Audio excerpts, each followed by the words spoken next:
Kajian Kitab.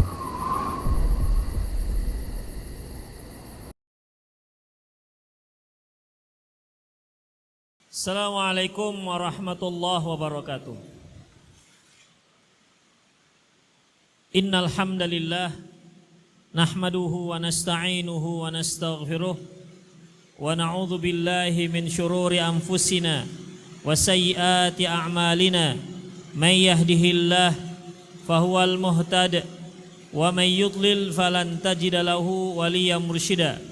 Asyhadu an la ilaha illallah wahdahu la syarika lah wa asyhadu anna Muhammadan abduhu wa rasuluhu alladzi la nabiyya ba'dah. Wa qala Allah subhanahu wa ta'ala ya ayyuhalladzina amanu taqullaha haqqa tuqatih wa la tamutunna illa wa antum muslimun. Ya ayyuhalladzina amanu taqullaha wa qulu qawlan sadida yuslih lakum a'malakum wa yaghfir lakum dhunubakum wa man yuti'illaha wa rasulahu faqad faza fawzan 'azima. Ya ayyuhan nasu taqu rabbakumul ladzi khalaqakum min nafsin wahidah wa khalaqa minha zawjaha wa batha minhuma rijalan katsiran wa nisaa'a wattaqullaha alladzi tasaaluna bihi wal arham innallaha kana 'alaikum raqiba.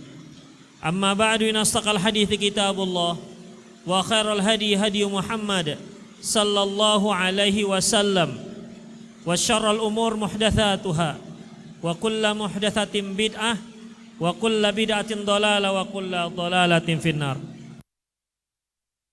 Mas, bassnya diturunkan, treble-nya aja naikkan, suara tengah.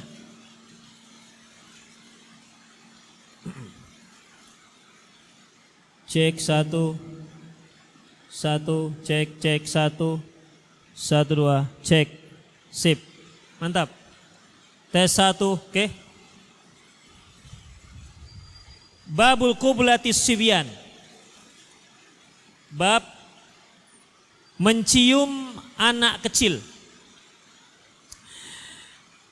An Aisyah radhiyallahu anha, dari Aisyah radhiyallahu anha, qalat, dia berkata, jaa a'rabiyyun ilan nabi sallallahu alaihi wasallam, datang seorang Arab Badui kepada Nabi sallallahu alaihi wasallam, faqal, dan dia berkata, atuqabbiluna sibyanakum, apakah kalian mencium anak-anak kecil kalian? Fa wallahi, demi Allah, ma nuqabbiluhum, kami tidak pernah mencium mereka. Faqala Nabi sallallahu alaihi wasallam, lantas Nabi sallallahu alaihi wasallam bersabda, awa amliku laka an naza'allahu min qalbika rahmah, apakah mungkin aku bisa menghalangi seandainya Allah mencabut rasa kasih sayang itu dari rasa kasih sayang dari hatimu? Di sini Imam Al-Bukhari rahimahullah menyebutkan bab ini, yaitu mencium anak kecil, karena mencium merupakan salah satu adab terhadap orang yang lebih kecil dari kita, terutama anak-anak. Karena ikhwatiddin rahimanallahu wa iyyakum, mencium itu salah satu tanda kasih sayang. Tanda-tanda kasih sayang seorang kepada orang yang diciumnya, terutama pada anak kecil, dan menunjukkan bagaimana lembutnya orang tersebut kepada anak tersebut. Dan ini termasuk dalam sabda Rasulullah sallallahu alaihi wasallam, laisa minna man lam yarham saghirana wa lam yuwaqqir kabirana, tak termasuk kelompok kami orang yang tidak mencintai, menyayangi yang lebih kecil dan menghormati yang lebih tua. Artinya, orang yang lebih kecil dari kita sudah sepatutnya kita sayangi, sudah sepatutnya kita cintai mereka.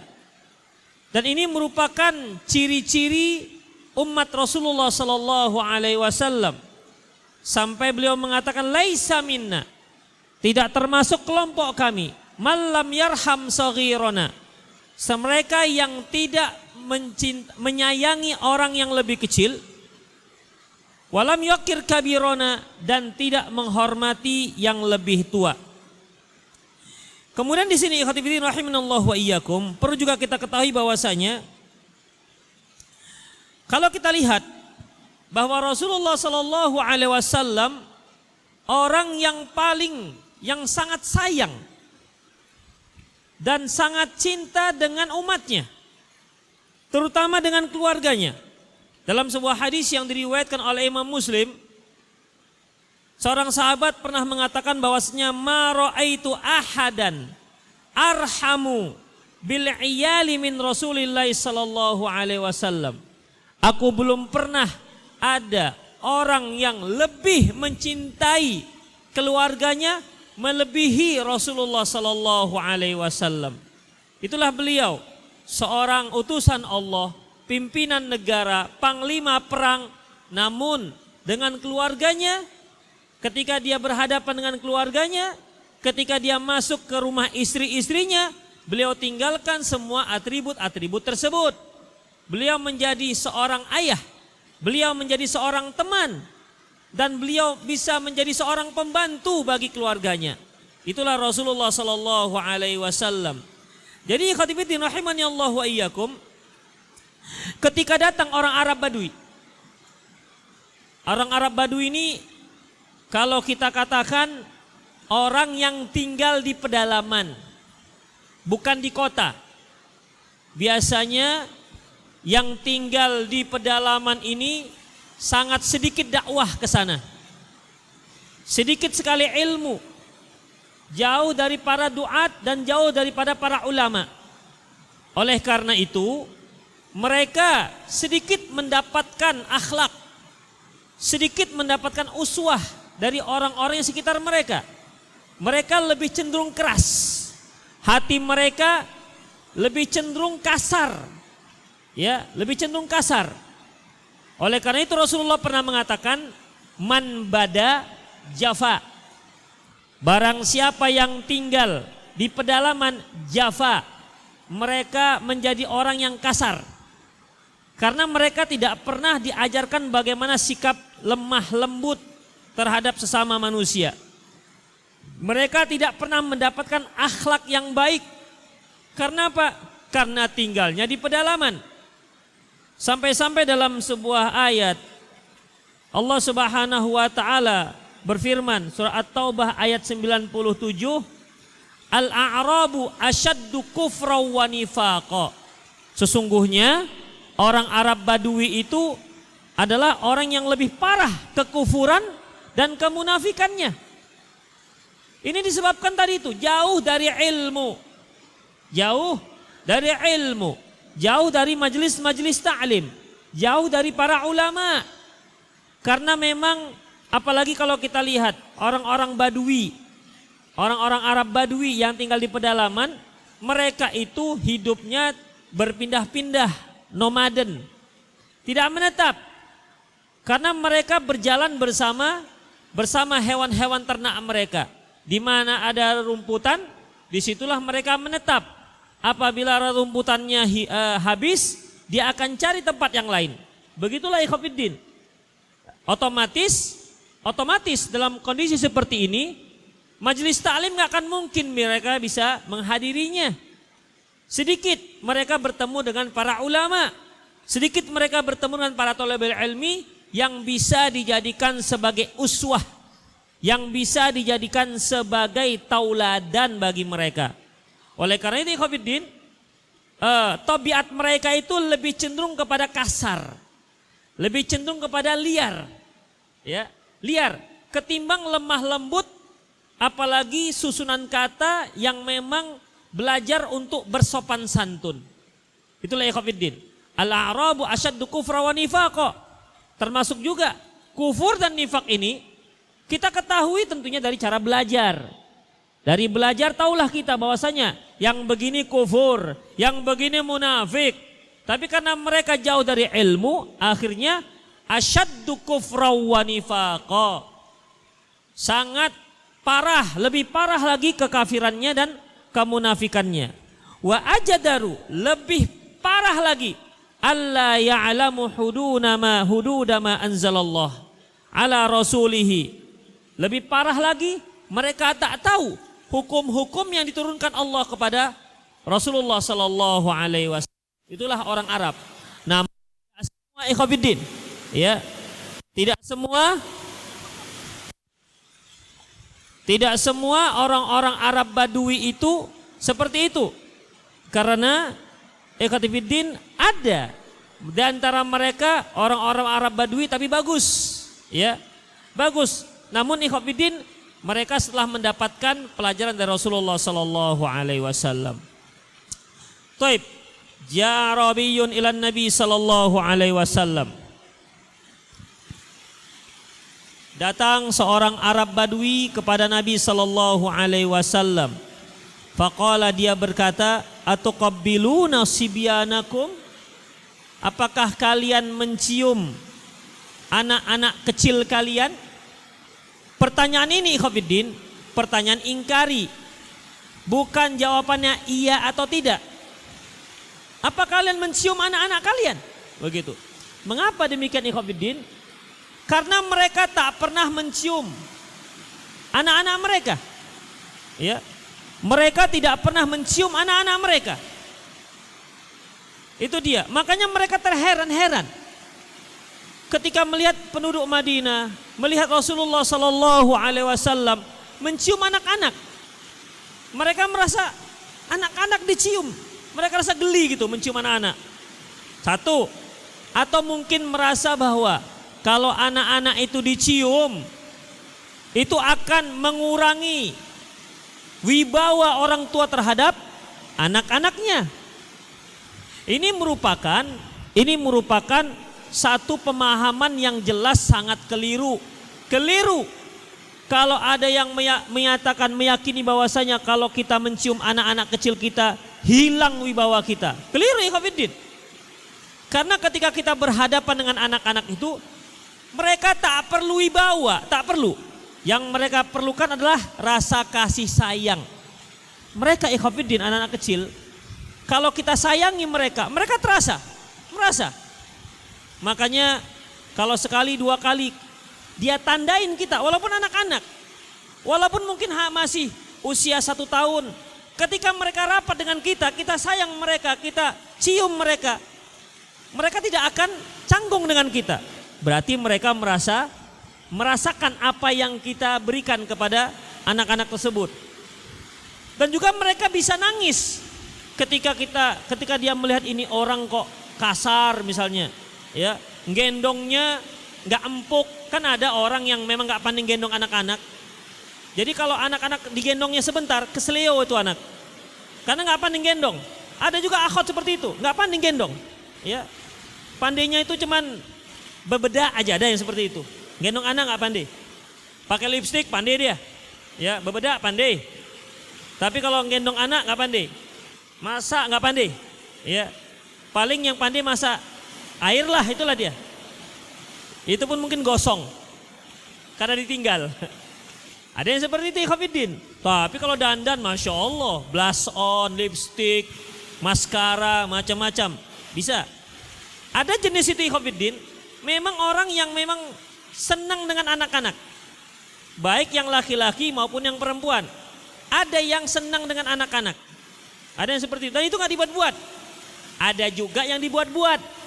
Karena dia mau menikah, cari-cari jodoh, ketika ada anak, digendong-gendong supaya tahulah akhwat awak itu senang-senang juga anak-anak. Padahal adik di rumah ditamparinya. Ada yang seperti itu ikhwatiddin. Jadi ada juga yang modus, Demikian ikhwatiddin rahimanallahu wa iyyakum. Tetapi dalam Islam, ya, anak-anak itu harus disayang, tidak boleh dibentak-bentak. Dan Rasulullah Sallallahu Alaihi Wasallam itu sangat sayang dengan anak-anak, luar biasa. Padahal beliau seorang kepala negara.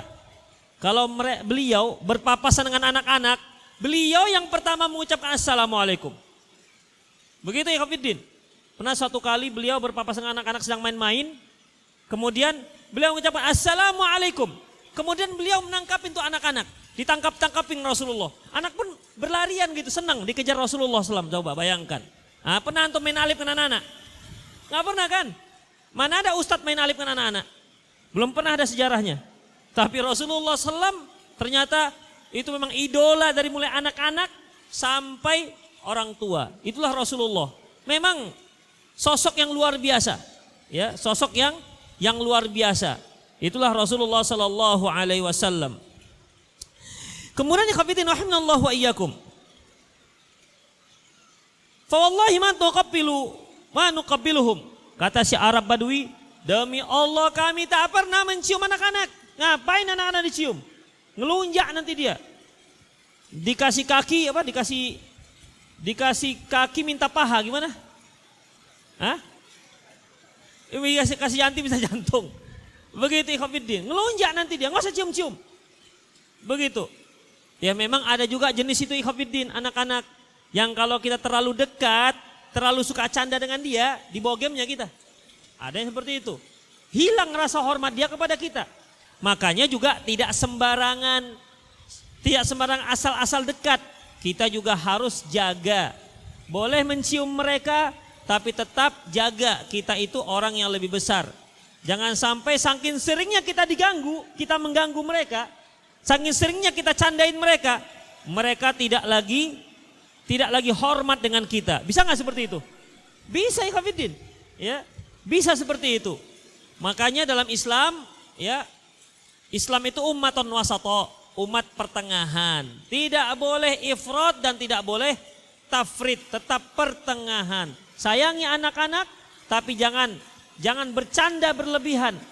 Sehingga anak-anak tersebut tidak menghormati kita sebagai orang yang lebih dewasa. Itu artinya kita sekaligus mengajarkan mereka. Hadis Rasulullah tadi. Laisa minna man lam yarham saghirana wa lam yuqir kabirana. Tidak termasuk kelompok kami orang yang tidak menyayangi yang lebih kecil dan tidak menghormati yang lebih besar. Jadi sekaligus kita menyayangi mereka, kita ajarkan mereka bagaimana menghormati orang yang lebih tua. Kemudian ikhwatiddin rahimanallahu wa iyyakum. Dalam masalah mencium anak-anak, pernah ada sebuah hadis. Hadis ini dari Anas bin Malik, dia berkata, kana Rasulullah sallallahu alaihi wasallam jalisan wa indahu rajul. Rasulullah sallallahu alaihi wasallam sedang duduk, di situ ada seorang laki-laki sahabat. Kemudian faja'a ar-rajulu ibnu rajul fa'aqadahu ar-rajul fi hijrihi. Kemudian ketika laki-laki ini sedang duduk-duduk, datang anaknya yang laki-laki masih kecil. Kemudian ditangkapnya, didudukkan di pangkuannya, kemudian diciumnya. Tak berapa lama kemudian ja'at ibnatuhu. Tak lama kemudian datang anak perempuannya, juga masih kecil. Kemudian fa'aqadaha fi hujriha. Kemudian dia pangku lagi anak yang kedua, yang perempuan. Kemudian walam yuqabbilha. Tapi yang laki-laki ini tidak menciumnya. Ingat, yang datang 2 orang, dia punya anak 2 orang, satu laki, satu perempuan masih kecil. Yang laki-laki datang, di pangkunya dicium. Yang satu lagi perempuan, si kecil juga, datang di pangkunya tapi tak dicium. Apa kata Rasulullah SAW? Ala adalta bainahuma. Kenapa kamu nggak bersikap adil kepada mereka berdua? Kalau yang pertama kamu cium, kenapa yang kedua nggak kamu cium? Bukankah mereka kedua-duanya merupakan anak kamu? Itulah Rasulullah SAW. Ya, sampai anak kecil pun kita harus bersikap adil terhadap sikap kita. Tidak boleh timpang dalam bersikap. Tidak boleh ikhwatiddin. Sampai anak kecil. Mungkin kalau kita merasa berpikir, apa paham dia? Kan begitu ikhwatiddin. Apa paham? Ingat ikhwatiddin. Mungkin kita nggak merasa, kita mungkin mengira bahwasanya mereka nggak paham. Tapi mereka bisa merasakan. Ya, mereka bisa merasakan hal itu. Makanya ikhwatiddin, kalau antum punya anak, mengapa dulu orang Arab lebih sayang dengan anak laki-laki? Karena memang harapan mereka itu banyak ke anak laki-laki ketimbang anak perempuan. Ya. Lebih besar harapan kepada anak laki-laki ketimbang perempuan. Dan anak laki-laki itu merupakan kekuatan bagi orang terdahulu. Makanya kalau mereka kaya dan banyak anak, mereka bangga. Ana aktsaru minka malan wa walada, kata mereka. Aku orang yang lebih banyak harta dan lebih banyak anak. Itu dia. Jadi kalau banyak harta saja, nggak banyak anak, itu nggak bangga. Yang lengkap bagi mereka, banyak anak laki-laki dan banyak harta. Itu baru orang yang paling hebat, disegani tengah-tengah masyarakat. Itulah mereka ikhwatiddin. Ini juga yang disebutkan dalam fikih mengapa di antara para ulama mengapa dibedakan antara ompol laki-laki dengan ompol perempuan. Rasulullah sallallahu alaihi wasallam mengatakan, yughsalu yurashu min baul ghulam wa yughsalu min baul jariyah. Kalau ompol anak laki-laki itu cukup dipercik-percikkan saja, dan ompol anak perempuan harus dibasuh dan dicuci. Tapi Rasulullah tidak menyebutkan kenapa-kenapanya. Ada di antara para ulama ada yang menyebutkan orang Arab terdahulu itu sangat sayang dengan anak laki-laki. Jadi kalau anak laki-laki itu adalah anak yang sering digendong ketimbang perempuan. Sehingga yang namanya anak-anak ini kan sering ngompol untuk memudahkan. Namanya juga anak yang sering digendong untuk memudahkan bagi orang tua, maka anak laki-laki cukup dipercik-percikkan saja. Anak perempuan itu jarang-jarang digendong. Ya, anak perempuan itu jarang-jarang digendong. Makanya untuk anak perempuan ompolnya dibasuh kalau terkena pakaian kita. Itu ikhwatiddin. Di antaranya ini namanya illah mustambatoh, yaitu sebab tapi istimbat dari kalangan para ulama. Begitulah ikhwatiddin. Dan ini juga menunjukkan ikhwatiddin, ya, menunjukkan bahwasanya sikap lahir kita itu merupakan sikap batin kita. Sikap lahir itu merupakan refleksi daripada sikap batin kita. Kalau kita dari sikap kita sayang dengan anak-anak, itu menunjukkan pada diri kita itu ada rasa kasih sayang yang besar. Ya, rasa kasih sayang besar. Sama dengan seorang suami ikhwatiddin. Kalau dia berjalan dengan istrinya selalu ketinggalan aja dibuatnya. Udah, itu tanda-tanda dia kurang sayang dengan istrinya.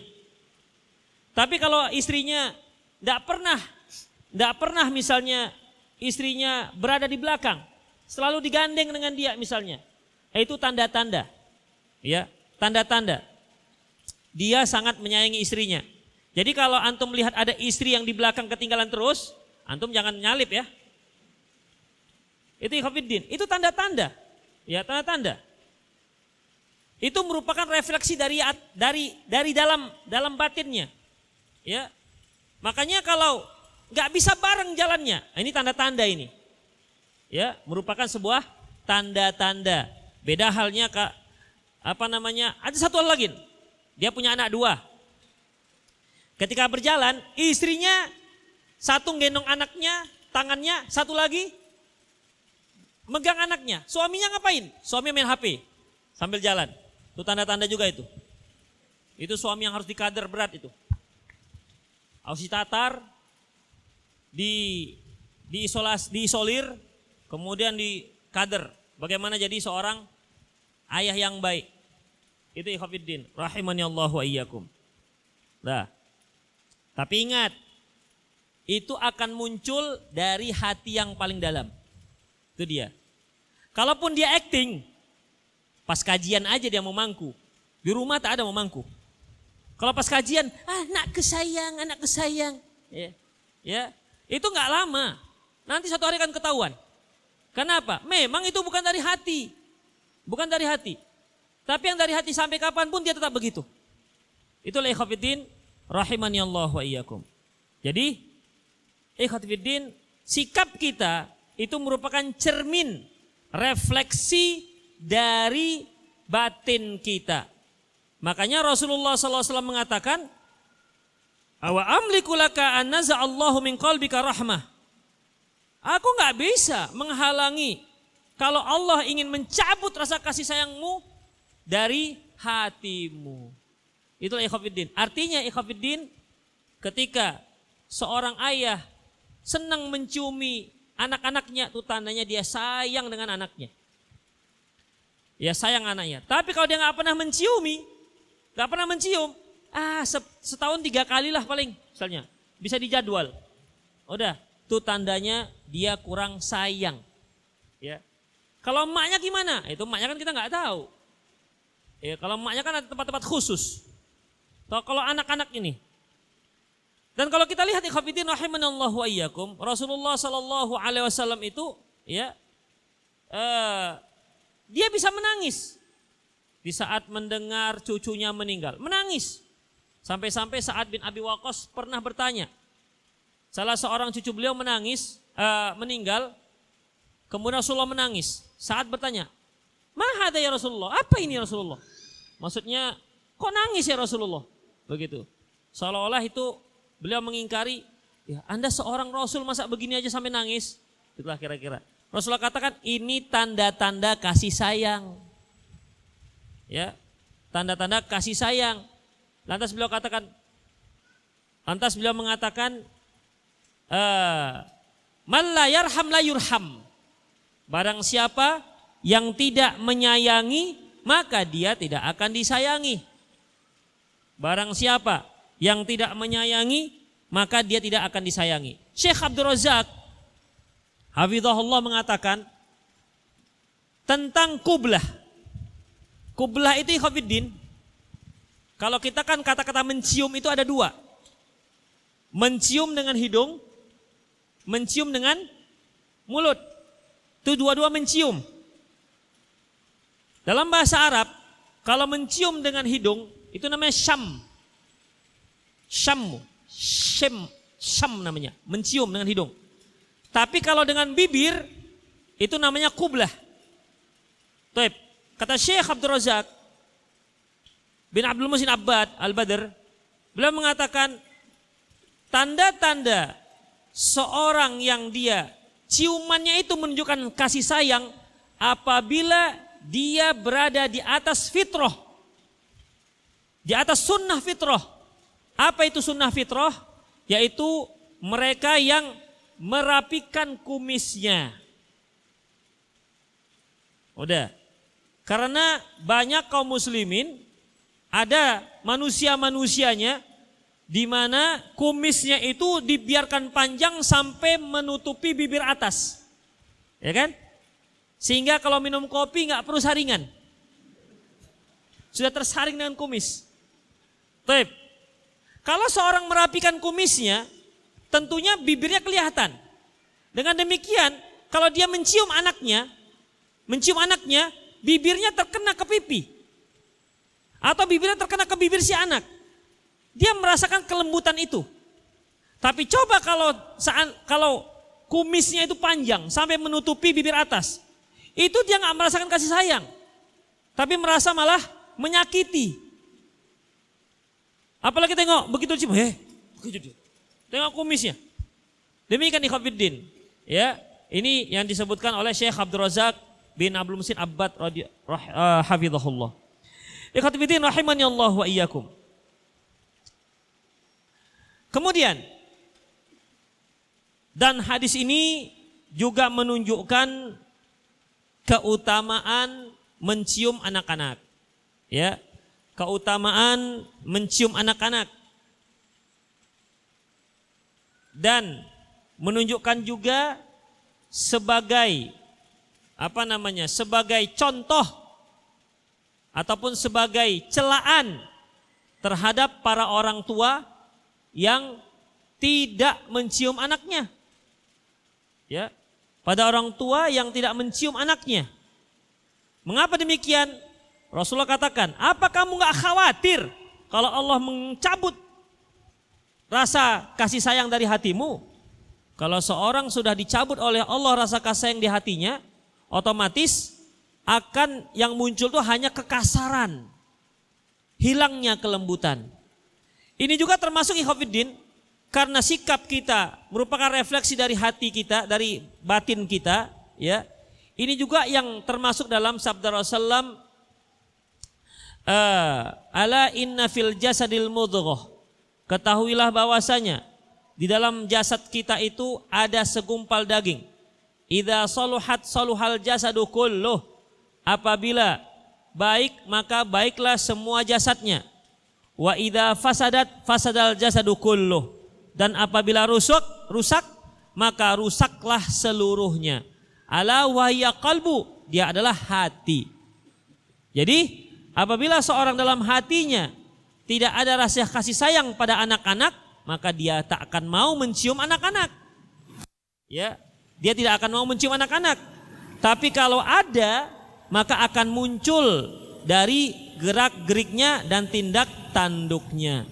Makanya ikhwatiddin, kalau kita ingin menunjukkan kita itu sayang kepada seseorang, baik anak kecil maupun teman maupun istri, itu sebenarnya tidak perlu pakai ucapan, nggak perlu dari jauh sudah I love you, tidak perlu sebenarnya. Ya, lihat saja dengan sikap, maka orang akan bisa menilai ini orangnya sukanya penyayang apa tidak, akan ternilai ikhwatiddin. Ya, ketika dia didekati anak-anak, gimana sikap dia, akan terlihat dia ini penyayang enggak dengan anak-anak. Demikian ikhwatiddin. Ada yang memang cuek-cuek aja dekati anak-anak. Anak-anak, ada seorang anak berdiri di sampingnya, cuek, tidak ada respon kepada anak-anak. Itu tanda-tanda tuh. Tapi kalau dia ada respon, misalnya adik, misalnya begitu, ya, itu tanda-tanda ada. Jadi bagi antum yang merasa tidak ada respon terhadap anak-anak, perbaiki sikap antum itu. Perbaiki. Kenapa? Itu tidak sikap seorang yang salafi. Tidak sikap seorang yang di atas sunnah Rasulullah SAW. Perbaiki. Ya, hendaklah berempati dan sayang terhadap anak-anak ataupun yang lebih muda dari kita. Itulah ikhwatiddin rahimanallahu wa iyyakum. Ya, semakin tinggi keimanan seseorang, maka semakin sayang dia terhadap anak-anak, terhadap orang yang lebih muda daripada dia. Beda halnya sayang terhadap lain jenis ikhwatiddin. Sayang terhadap lain jenis itu sayang yang memang tercampur dengan syahwat. Ya, tercampur dengan syahwat. Sehingga sulit dibedakan. Ini sebenarnya dominan syahwat ataukah dominannya sayang? Ya, itu dia. Itulah dia sebenarnya. Jadi orang-orang yang seperti ini bisa muncul sayangnya dikarenakan dikarenakan fisik. Orangnya cantik. Tapi sayang yang seperti ini, jika dilandaskan fisik, ketika fisik sudah mulai memudar, maka sayangnya juga akan semakin memudar. Ya, itu ikhwatiddin. Yang namanya fisik sifat dunia itu bagaimanapun akan memudar. Kullu man 'alaiha fan, yang di dunia ini akan hancur. Fisik kita nggak akan begitu saja, akan semakin lama semakin tidak seperti yang semula. Jadi bagaimanapun perawatannya tetap yang namanya 2009 tidak sama dengan 2019. Ya kan? Tidak sama. Walaupun dia katakan yang dulu wajahnya kusam, sekarang sudah lebih glowing gitu kira-kira kan. Ya, itu fisik ikhwatiddin. Apapun ceritanya, suatu hari yang glowing itu nanti akan lecet juga nanti itu. Ya, akan rusak. Itulah ikhwatiddin. Makanya sayang yang muncul dari hati nurani yang luhur itu sayang karena Allah Subhanahu wa taala. Makanya Rasulullah katakan dalam menyayangi lawan jenis, mencari lawan jenis juga fardfaz bidatitin taribat yadak. Pilih yang agamanya bagus, kamu akan beruntung. Itu ikhwatiddin, pilih yang agamanya bagus. Demikian. Ikhwatiddin rahimanallahu wa iyyakum. Ya, saya cukup sore hari ini cukuplah satu hadis saja. Ya. Yang kita bahas karena sepertinya suara saya sudah mulai sakit. Sudah mulai serak karena ngelawan suara hujan.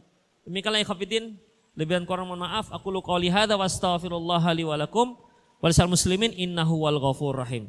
Silakan bagi yang bertanya boleh melalui hotline kita 0895 6113 277778. 0895 6113 27778. Tapi ingat, ini hanya WA untuk tanya jawab di majelis taklim, tidak untuk yang lain.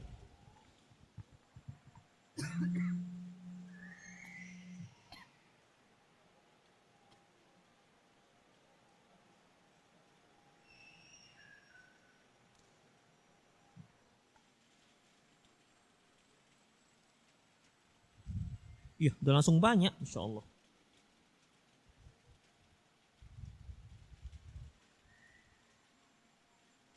Aduh, hang ini, hang.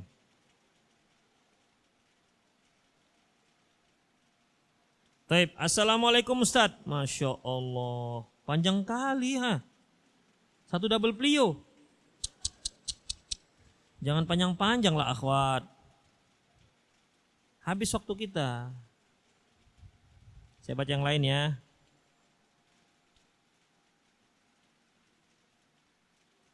Ustadz, apa hukumnya sedekah di masjid yang jamaahnya masih melakukan bid'ah? Ikhwafiddin, antum bersedekah untuk masjid. Mengenai jamaahnya itu urusan mereka. Ya. Mengenai jamaahnya itu urusan mereka. Bukan berarti antum ketika memberi sumbangan kepada masjid berarti antum ikut ta'awun, membantu kebid'ahan, tidak. Ya, tidak.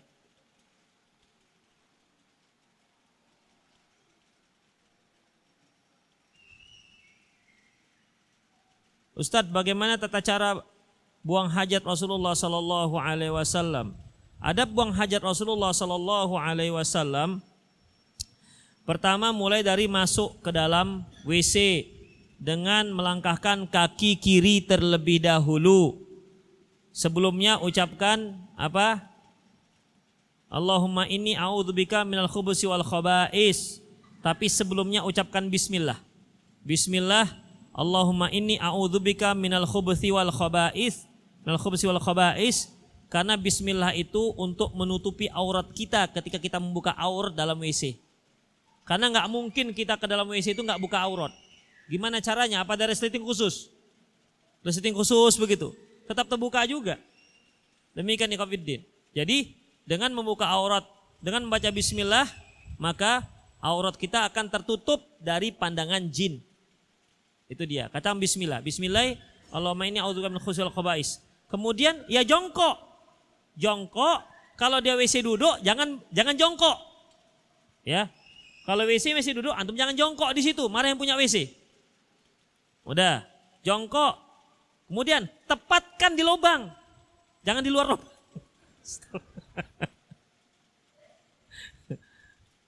Demikian ikhwatiddin. Jadi hanya itu saja. Kemudian jangan menghadap kiblat dan juga jangan membelakangi kiblat. Walaupun di tempat yang tertutup, karena itu hukumnya lebih ahwat, lebih aman. Memang para ulama ada yang membolehkan apabila tempat tertutup menghadap kiblat. Ya, ada yang membolehkan, tapi ikhwatiddin untuk lepas dari anak siapa ini? Anak siapa itu mas? Enggak ada. Kalau enggak ada bisa bawa pulang kan.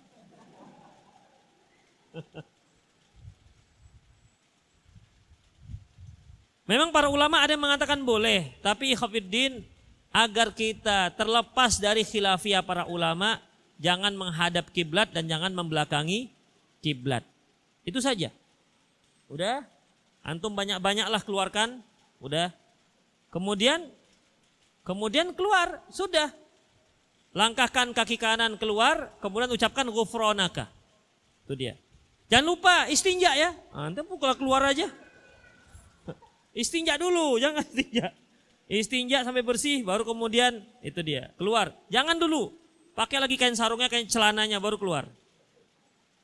Itu ikhwatiddin. Adapun yang pakai itu, pakai mendahem-dahem, itu enggak ada dasarnya ikhwatiddin.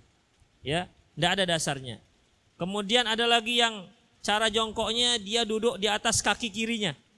Ya, Allahu a'lam itu dari mana dasarnya. Jadi itu singkatnya. Assalamualaikum Ustaz, di saat sholat berjamaah saf pertama kurang satu untuk penuh, namun saf kedua cuma 2 orang. Pas satu orang mau dipenuhi saf pertama, tapi dilarang sama imam. Karena orang yang di saf kedua sendirian, bagaimana Ustadz? Gak usah mau. Disuruh imam, enggak Pak, saya di sini aja, saf pertama. Ikhwafiddin, Rasulullah katakan, khairus sufufir rijal awwaluha. Sebaik-baik saf laki-laki itu yang paling depan. Wa syarruha akhiruha. Dan yang paling buruk yang paling belakang.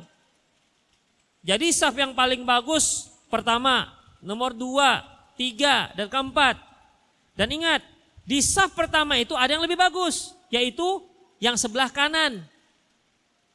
Makanya para sahabat itu berlomba dengan yang sebelah kanan. Tapi bukan berarti menyusun saf itu kanan dulu. Enggak, tetap dari tengah. Ya, kalau antum ada peluang kanan, ambil kanan. Itu dia. Ada sebuah hadis Rasulullah mengatakan innallaha yusholluna ala mayamini saf. Sesungguhnya Allah itu bersalawat kepada saf-saf yang sebelah kanan. Tapi ada ulama yang mendoaifkan ini. Itu para sahabat suka di sebelah kanan karena kalau Rasulullah setelah sholat menghadap ke sebelah kanan dia. Itu Allahu a'lam bis-shawab.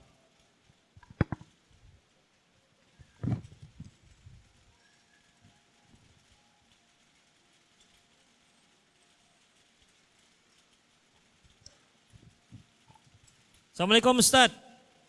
Bagaimana hukumnya jika suami istri yang tidak pernah sekamar lagi tapi masih satu atap rumah? Ikhwafiddin, berarti kalau sudah tak suami istri lagi, ya, itu tandanya bukan mahram. Kalau dia bukan mahram, berarti pertama, tidak boleh suami tersebut menampakkan auratnya kepada si perempuan, si mantan istrinya.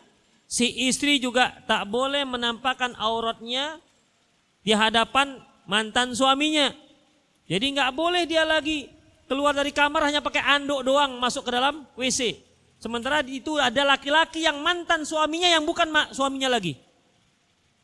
Ya, nggak boleh pakai anduk saja. Si suami juga tak boleh dia keluar kamar hanya pakai sempak aja masuk ke dalam WC. Nggak boleh. Ya, karena itu aurat. Itu yang pertama. Yang kedua, tidak boleh khalwat. Misalnya adalah di ruangan tamu yang satu main HP, yang satu main HP. Berduaan. Gak boleh lagi.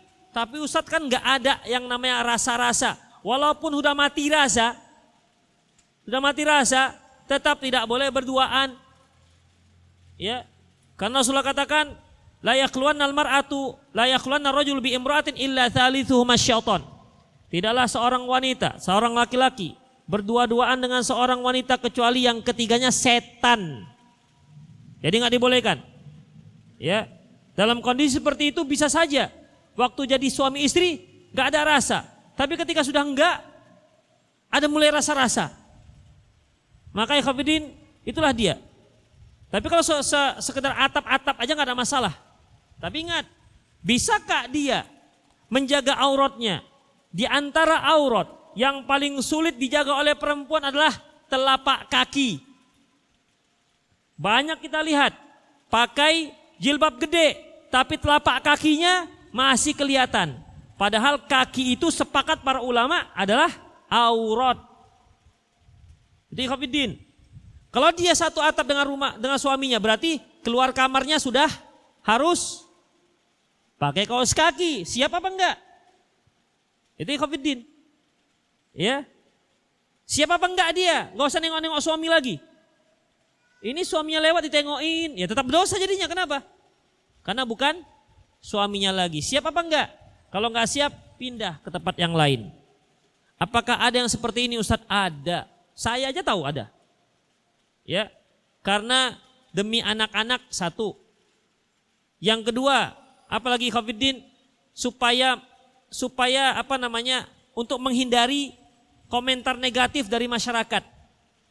Jadi masyarakat nggak tahu, bahkan keluarga juga nggak tahu bahwasanya sebenarnya mereka sudah pisah. Ada yang cerita ke saya bahkan sudah 15 tahun sebenarnya sudah pisah. Itu ikhwatiddin. Asalkan memenuhi syarat ya silahkan. Ya, asalkan memenuhi syarat silahkan. Ustaz mau tanya, bagaimana hukum berdagang PO? Apa tuh PO? Kerupuk apa itu PO? Hah? Apa PO? Hah? Beli order? Free order? Free? Udahlah nggak tahu saya entah apapun artinya.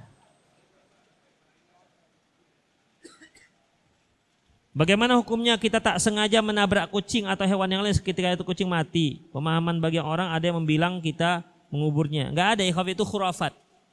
Ya. Kalau antum nabrak kucing mati, kalau kira-kira matinya itu di pinggir-pinggir, menurut antum mengganggu orang pengguna jalan, antum ambillah, dikuburkan.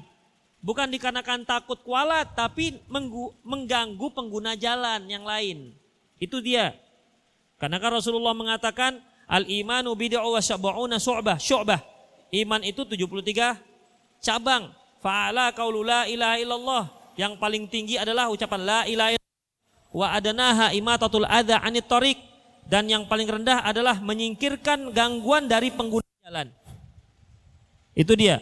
Jadi kalau kita nabrak kucing, mati tuh kucing, kemudian ya antum ambil, kemudian disingkirkan di tempat ya, kalau dipinggirkan aja udah, yang penting tidak sampai mengganggu pengguna jalan. Tapi antum harus buka kaosnya, harus dibuka, kemudian dikafankan dengan bajunya. Nanti kalau nggak begitu dia bisa kualat. Ini khurafat. Berapa banyak nabrak kucing turun dari mobil, tapi nabrak orang lari turun. Saya pun heran. Padahal lebih kualat orang.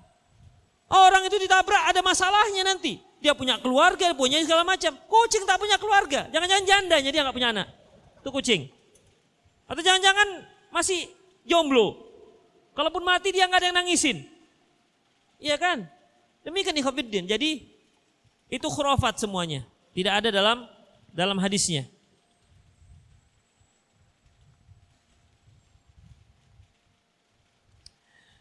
Ustadz, bolehkah kita dalam mencium tangan seorang dengan syarat menyayangi dan menghormati bukan karena dunia? Lalu bagaimana mencium tangan yang benar?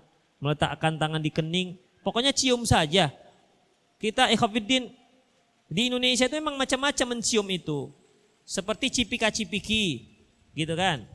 Itu kan cipika-cipiki itu apa artinya? Cium pipi kanan, cium pipi kiri. Enggak ada situ ciumnya. Hanya nempel ini aja. Nempel pipi aja. Kalau di Arab juga enggak ada ciumnya, tapi bunyi ada. Gitu. Ada gitunya. Tapi enggak kena ke pipi. Sekedar nempel di pipi, tapi bunyinya ada. Nah, gitu. Itu ikhwatiddin. Ya. Jadi kalau mencium ya dicium tangannya, udah. Kalau seandainya salah satu penghormatan cara taruhkan tangan di pipi ya silahkan, enggak ada masalah. Yang terpenting di situ adalah orang itu merasa dia dihormati oleh kita, enggak masalah ikhwatiddin. Ya. Ya tentunya orang-orang yang yang memang layak kita lakukan seperti itu dan dibolehkan. Adapun guru yang enggak mahram, misalnya guru SMA dengan murid-muridnya yang sudah gadis-gadis, dipegang, salaman aja sudah enggak dibolehkan. Karena Rasulullah katakan li ayyata'ana ra'su rajulin bi mikhyatin minal hadid khairun lahu min ayyamussa imra'atan ajnabiyah. Sungguh kepalanya itu ditusuk dengan besi lebih baik ketimbang dia menyentuh wanita yang bukan mahramnya. Itu dia. Ya, jadi menghormati guru dengan cara bersalaman itu enggak dibolehkan. Kalau gurunya bukan mahram. Kalau gurunya bukan mahram dan sementara ini sudah pada baligh semua, maka enggak dibolehkan. Walaupun niatan kita adalah penghormatan. Tapi Ustadz, guru saya itu sudah 70 tahun. Jangankan 70 tahun, 80 tahun pun enggak boleh. Tapi Ustadz, itu guru enggak ada rasa apa-apa lagi. Ya, belum tahu dia. Ya, belum tahu. Jadi tetap enggak dibolehkan.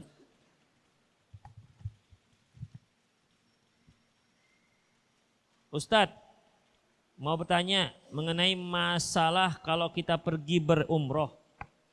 Di raudhahnya apa harus kita lakukan? Bolehkah di situ kita sholat baca Al-Quran? Karena di situ katanya tempat makbul doa. Khafiddin, di situ Rasulullah SAW mengatakan baina baiti wal mimbari raudhatun min riyadil jannah. Di antara rumahku dan mimbarku itu adalah salah satu taman-taman surga. Jadi orang yang ada di situ, yang beribadah di situ, dia seperti beribadah dalam surga. Jadi keutamaannya di situ. Hanya saja di saat sholat berjamaah tetap yang lebih utama di saf yang pertama. Itu dia. Seorang yang berdoa di situ maka dia seperti berdoa dalam surga. Dan diharapkan dia juga ikut nanti masuk ke dalam surga. Itu ikhwatiddin. Jadi kalau di situ mau baca Quran ya silahkan, doa silahkan. Tapi memang sekarang nggak dibolehkan lagi lama-lama. Nggak seperti dulu yang sudah cup, udah seharian dia di situ enggak. Sekarang sistemnya masuk raudhah itu sistem buka tutup. 10 menit yang sudah masuk diusir. Sudah kosong dibuka, masuklah yang kloter keduanya, tutup lagi. Udah, sudah selesai usir lagi begitu. Jadi manfaatkanlah sholat 2 rakaat. Kalau bersisa silakan berdoa di situ, enggak ada masalah.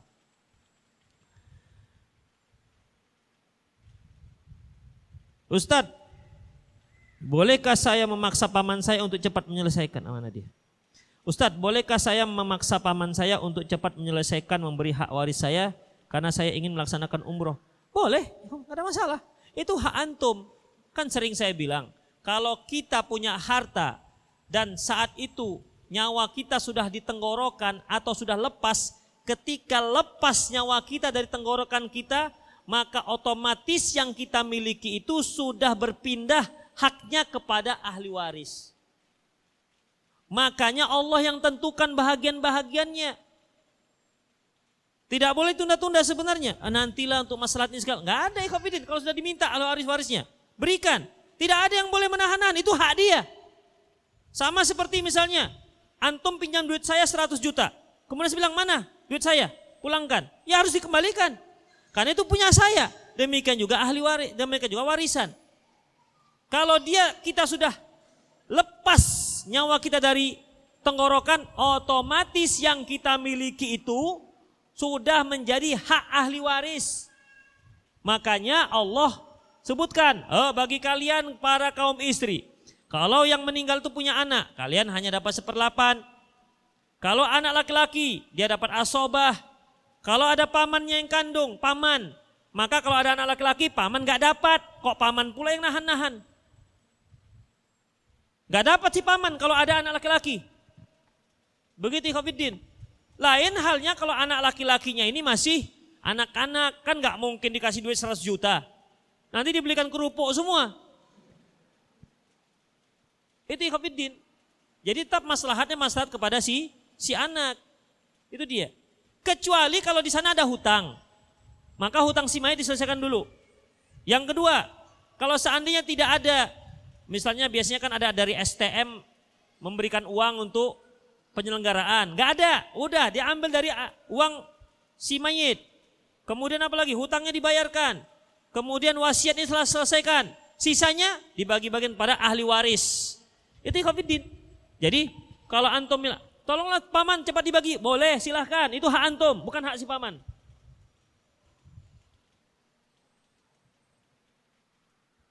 Ustadz, bolehkah bekerja di tempat perawatan hewan peliharaan? Pekerjaan ini dimandikan anjing peliharaan, titipkan. Hai Hafiddin, kok salah antum Pak? Mandi-mandikan anjing ya Allah. Ya. Anjing itu najis. Ya. Jadi tidak usahlah bekerja seperti itu. Kalau kucing masih mendingan. Ya, kalau kucing masih mendingan. Anjing yang dimandi-mandikan itu umumnya anjing rumahan. Anjingnya di salon, dikeritingkan, dipakai baju.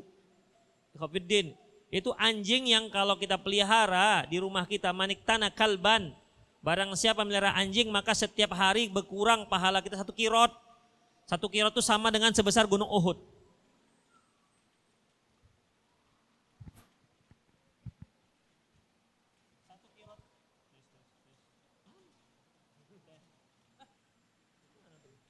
Tes.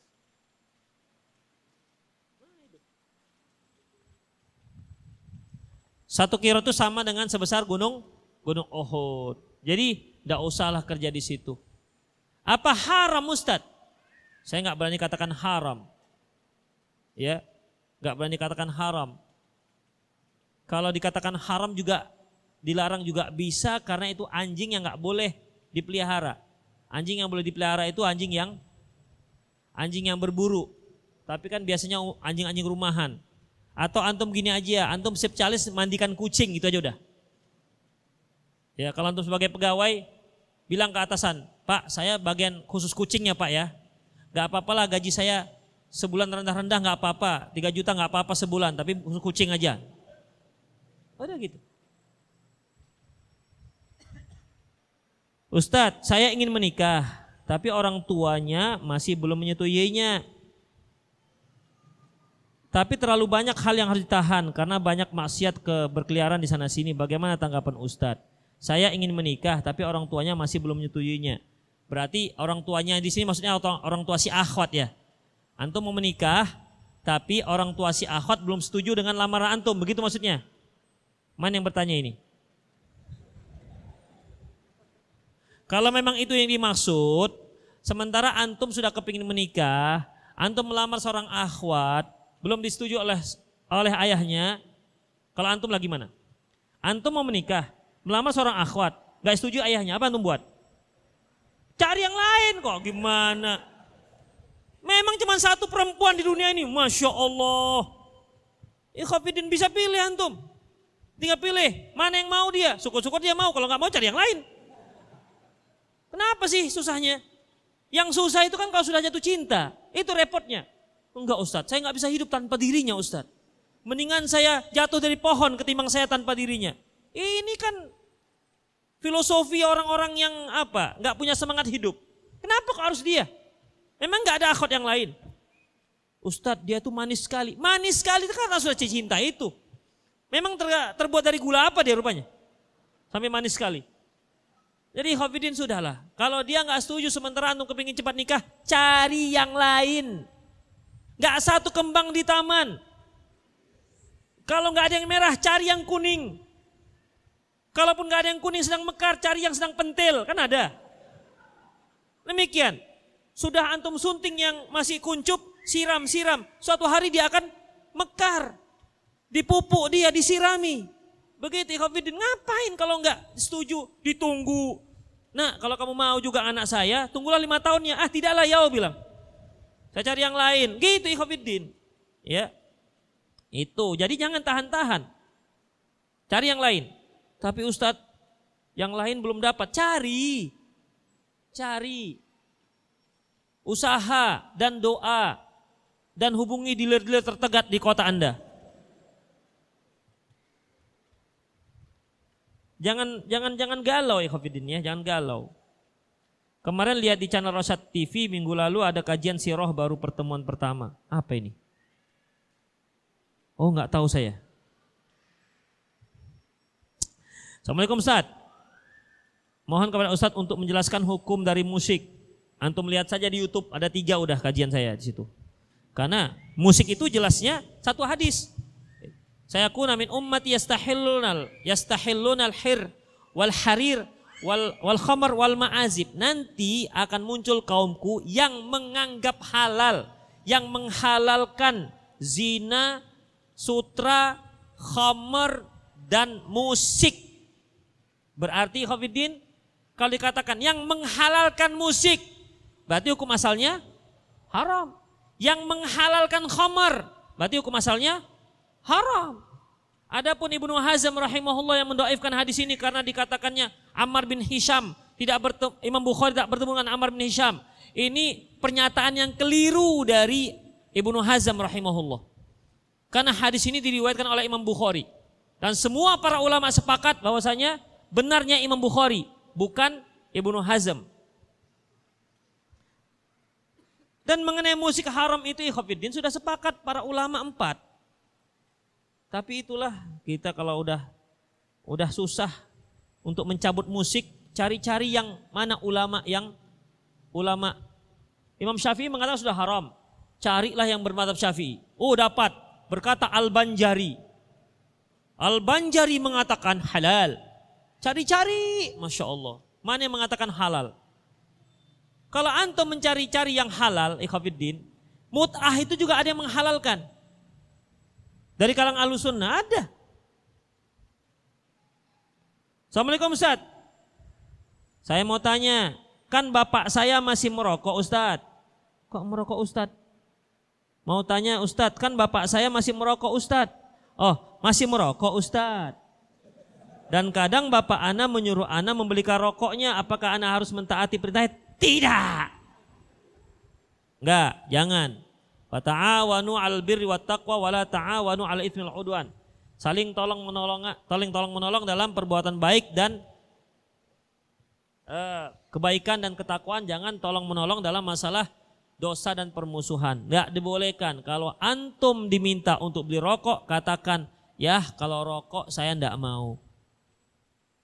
Tetapi ikhwatiddin, yang lain antum harus rajin. Jangan, ya kalau rokok saya nggak mau, oke lah beli gula. Itu malas ya, sama aja. Bilang aja malas, bukan gara-gara rokok. Jadi untuk untuk menghilangkan persangkaan buruk, antum harus rajin di rumah. Jadi ketika ayah antum menyuruh beli rokok nggak mau, jadi dia bisa memahami bahwasanya memang antum nggak mau bukan dikarenakan malas, tapi dikarenakan memang karena rokoknya. Itu yang lain-lain silakan ya, mau suruh apa saja, penting jangan rokok lah begitu. Ya sudah jangan rokok, tapi yang kompil aja misalnya. Adakah batasan usia anak-anak sampai kapan masih dicium? Anak-anak yang sampai mumayyiz ikhwatiddin. Anak-anak mumayyiz ini dia belum balik, tapi dia sudah bisa membeda-bedakan. Sudah tahu dia, suka dia. Dengan yang laki dengan perempuan, perempuan dengan laki, sudah suka, maka itu nggak dibolehkan. Ya, kalau dia itu bukan mahram. Tapi kalau mahram kita sampai gadis boleh dicium. Sampai gadis boleh dicium. Sampai dia sudah menikah pun boleh dicium. Sebagaimana Rasulullah Sallallahu Alaihi Wasallam kedatangan Fatimah radhiyallahu anha. Lantas beliau menyambutnya, beliau pegang tangannya, beliau cium dia. Lantas beliau mempersilakan duduk di tempat duduk beliau. Ya, jadi mencium itu ikhwatiddin sampai sudah menikah pun. Tapi biasanya ini untuk perempuan. Kalau untuk laki-laki memang geli dicium bapaknya, sudah berjenggot dicium bapaknya. Udah. Jadi bagaimana? Antum yang cium bapak, bukan bapak antum yang cium antum. Itu ikhwatiddin. Ya kalau sudah antum berjenggot berarti bapak antum kan sudah lebih tua. Mana ada kan nggak mungkin bapak antum lebih muda. Udah, antum yang cium kening bapak antum. Begitu ikhwatiddin. Ya, ini salah satu tanda kita menunjukkan kasih sayang kita kepada orang tua. Nanti di rumah pulang semua kan? Tunggu Pak, bentar Pak, mau cium kening bapak lu. Kena apalah anak ini?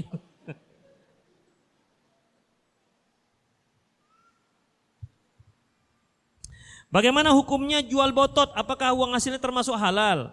Ya kalau bototnya botot yang memang halal silakan, tapi kalau bototnya botot hasil curian, pagar orang dijual.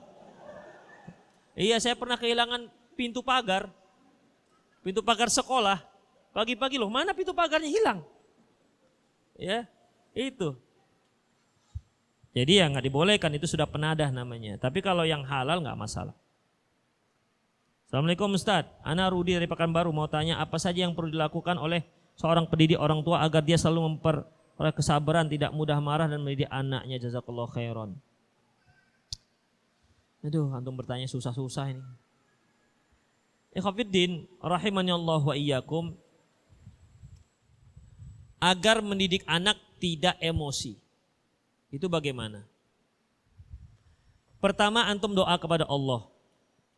Agar Allah memberikan solusi kepada kita agar tidak cepat emosi. Yang kedua, Ketahuilah orang tua itu juga hanya tugasnya mendidik. Adapun hasil itu dari Allah Subhanahu wa taala. Kita mendidik anak itu berharap apa? Berharap pahala dari Allah Subhanahu wa taala. Itu ikhwatiddin. Makanya kalau kita marah sampai melewati batas, tidak pahala yang kita dapat, tapi malah dosa yang kita dapat. Makanya Rasulullah katakan, suruh anakmu sholat usia 7 tahun, pukul dia kalau sudah berusia 10 tahun. Itulah dia caranya. Ya, itulah dia caranya. Jadi ikhwati fiddin, rahimani Allah wa iyyakum, ketika mendidik anak kita berharap pahala dari Allah Subhanahu wa taala. Jadi tidak usah marah kalau seandainya tidak sesuai dengan apa yang kita inginkan. Ya bisa saja tidak sesuai, mungkin dikarenakan dia malas, ya. Dia malas, coba introspeksi diri kita. Mungkin kita dulu atau mungkin kita kurang dalam memberikan spirit, kurang memberikan hadiah kepada anak-anak.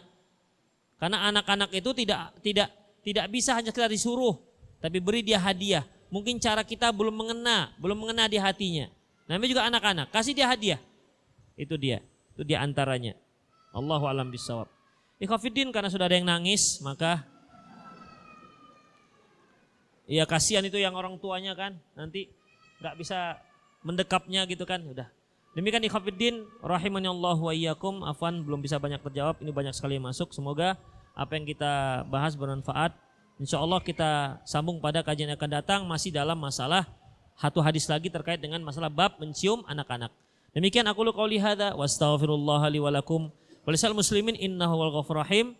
Subhanakallahumma wa bihamdik asyhadu an la ilaha illa anta astaghfiruka wa atubu ilaik. Wa akhiru da'wana alhamdulillahi rabbil alamin. Assalamualaikum warahmatullahi wabarakatuh.